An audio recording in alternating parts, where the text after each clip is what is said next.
Thank you, Tim, and thank you also for the coveted position of being the first after lunch. It's the only one worse than that is stepping between you and cocktails at the end of the day. So I find it interesting that I'm up here talking about business because I spent 10 years as a researcher, another 10 years as a regulator, and then the last 15 years as a consultant. I thought I'd get out of the letter R. But it has been interesting. I think of myself as a scientist first and a scientist with an advocate's heart. And I tried to find a non-cheesy title for this. I certainly don't want to mislead you and say that that all business is universally shifting to safer alternatives because it's the right thing to do. A very small minority are, including my friends here at Beauty Counter up front. But I also wanted to give you an overview of why businesses are doing this and the kinds of things that they are doing. And I'm going to cover a lot of territory in 10 minutes because Tim has, not that I need any encouragement to talk fast, but I will try to cover that and still be comprehensible. And the other thing, so I'm going to start first with drivers. Why are businesses moving to safer alternatives? And then because I'm a biologist, I think of things as an ecosystem. And I think about all the different ways that you can push on an ecosystem to make it shift. And we have tried many of those in the last couple of decades, and some work better than others. And the classic answer when someone says, how do we get systems change, is it depends, because we are, of course, scientists. And we can never give our nice, clear answer, right? I'm also going to talk a little bit about green chemistry and alternatives assessment very, very quickly. All of these topics, I've created a 10-week curriculum on alternatives assessment. So if you want to spend more time with that, I can talk your ear off about it. And then a little bit about market barriers and incentives and some of the challenges of the practice of alternatives assessment.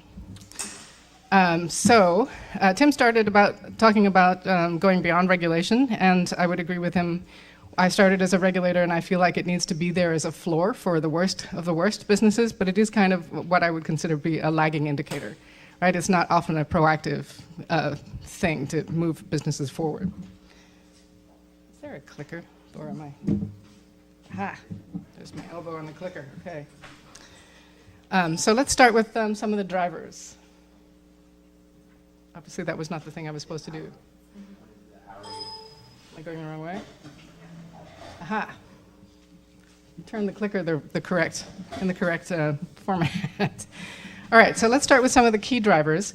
I should start also by saying that these are the drivers that a lot of people talk about, supply chain pulls, increased consumer awareness, increasing access to information on hazards. A lot of this has been touched on already, and investors. But behind this is a lot of the NGO activists in this room. NGO pressure is key in all of these places. It is rarely discussed and acknowledged publicly, and that's with very rare exceptions. I think very recently I heard the apparel industry acknowledge that the Greenpeace report on contaminants in the environment actually brought them all to the table for the first time. But that's something that overarches all of this, and you'll be hearing more about that from my colleagues later this afternoon. So what are some of the drivers that are pushing businesses towards safer alternatives? Much of it has been from the end of the supply chain. Retailers, again, in many cases under NGO pressure. OEMs, the original equipment manufacturers, so that's the name brand on your car or your computer, pushing back up the supply chain and saying, what's in this component you're selling me? And as Tim mentioned this morning, the answer might be A, I don't know, or B, if I know, I wouldn't tell you. So that continues to be a challenge of getting information out of the supply chain. Tim outlined, what could happen within a company.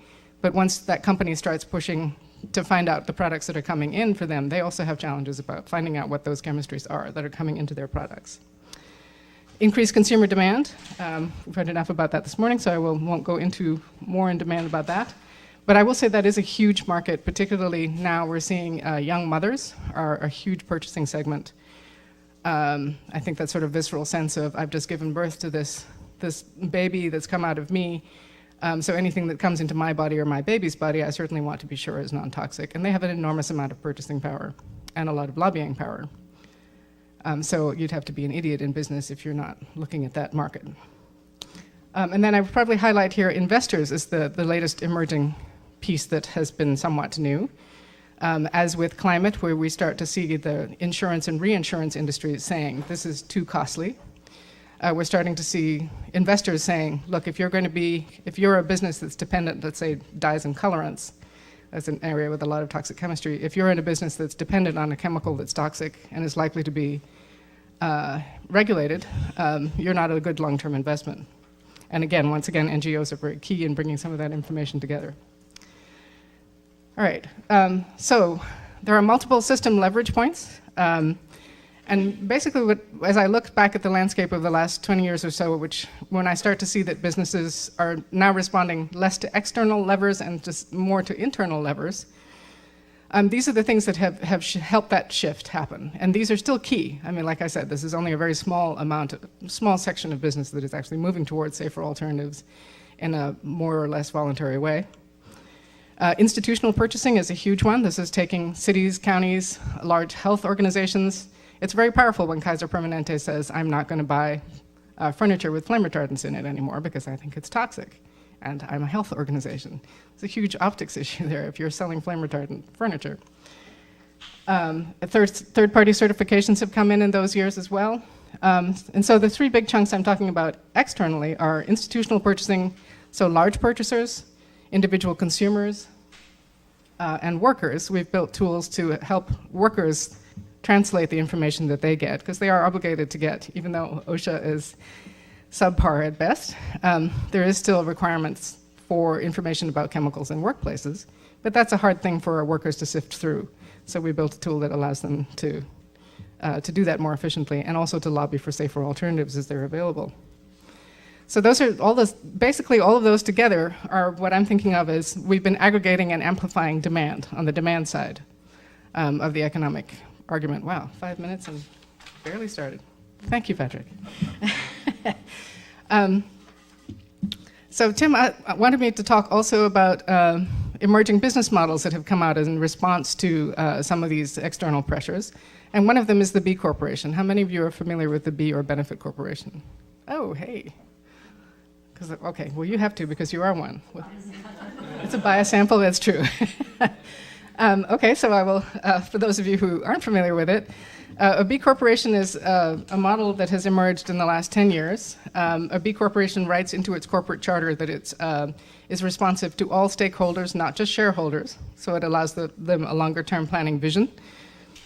And a B Corporation solves a social or environmental problem as part of its business model. You'll see some companies up there that you also saw in the word cloud, 7th Gen, Etsy, Patagonia, Ben & Jerry's. Those are a huge method, some of the founding B Corps. And you become a B Corp by changing we had to change the laws at the corporate level, at the state level, corporate laws. I didn't live and learn. Tim probably could have told me this, but corporate law is all at the state level. And then you take an impact assessment, and I've put my own companies up here. I should have put yours up, Nicole, because you probably write better than mine.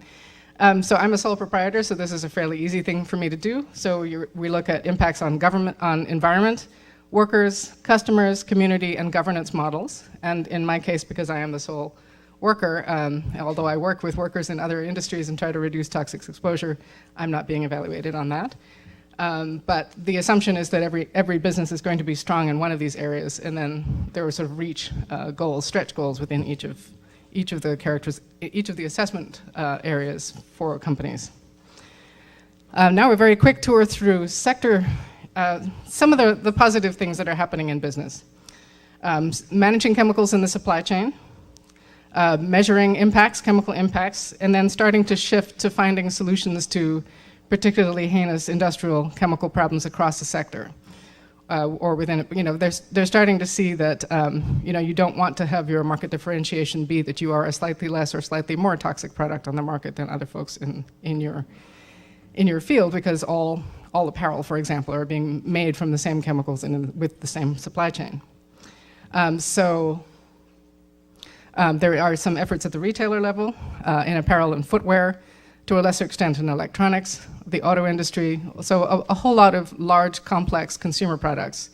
There are sector-based efforts to try to get a handle on the chemistry and also reduce the worst of the worst. Probably the thing that I want to highlight is that there is an emerging, very small, but emerging effort to partner with academic institutions, particularly around green chemistry and safer alternatives, and also biomimicry, looking to nature to solve, how does nature solve the problems that we have tried to solve with industrial chemistry, with all its downstream effects that we've been talking about this morning. So there are two of particular particular interest, I've just joined the board of one, full disclosure. UC Berkeley Center for Green Chemistry has run for the last 4 years a class called Greener Solutions, which is a multidisciplinary graduate level class that partners with industry on a very specific chemical question. One of the first ones they did was permanent press from Levi's, which has traditionally been formaldehyde. Suggested, so at the end of the semester, students do a whole survey of potential solutions, and the company can leave with potential solutions that they can then take into the lab. And Levi's, in fact, has taken one of these solutions, non-formaldehyde solutions, in the lab. Formaldehyde, in case anybody's wondering, cast number 50000. Human carcinogen, known human carcinogen used in 52 million metric tons a year. In the two largest uses are building materials and textiles, so this is key.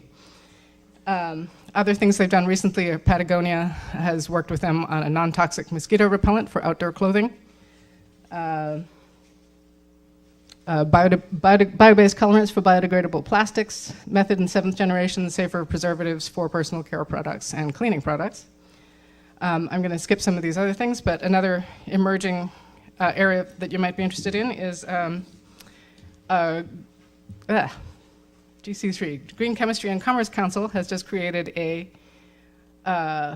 we need help with the name here, it's the Green Chemistry and Bio-based Innovation Startup Network. Try to say that all in one breath. It's a good mantra. And this is right now is a couple of dozen small startups, including folks that haven't finished their chemistry PhDs yet and are creating biodegradable plastics from lignin waste, from methane and various other places, and just really trying to solve problems, immediate problems that they see. The network is trying to match them up with large companies. So a couple of months ago, we had reverse pitches from large companies saying what problems they have in their sector, chemical problems they have in their sector, to try to match. What we're missing right now is a green marketplace, matching the innovation from green chemistry to a problem that's actually out in the marketplace. There's no way I'm going to cover the rest of this in a minute. So we've talked about, so the big shift here is first getting a handle on chemicals in your supply chain, and then trying to decide what to do about that. Either designing something, green chemistry, Bernie was going to put some green chemistry slides up, but he didn't get a chance to, so green chemistry is the idea of designing molecules from the beginning to be benign by design. That's another whole, there are many curricula available on green chemistry, so I won't go through that in any detail. And then how do you go about either designing or selecting a safer alternative, and that's the process. So really implementing green chemistry is implementing safer alternatives. The only thing I wanted to point out here is a safer alternative is one that is less hazardous to humans and the environment than the existing chemical or process. But let's not limit ourselves to chemistry. Let's think about also a different material or designing a process completely differently. So for example, instead of putting BPS, instead of BPA in a thermal receipt, or as another company has done, adding vitamin C and trying to tell you that it's actually good for you to be rubbing your hands on a thermal receipt. Anybody else want to tell me how, is that actually, like a dermal exposure to vitamin C, is that actually healthful? Anyway, another topic entirely.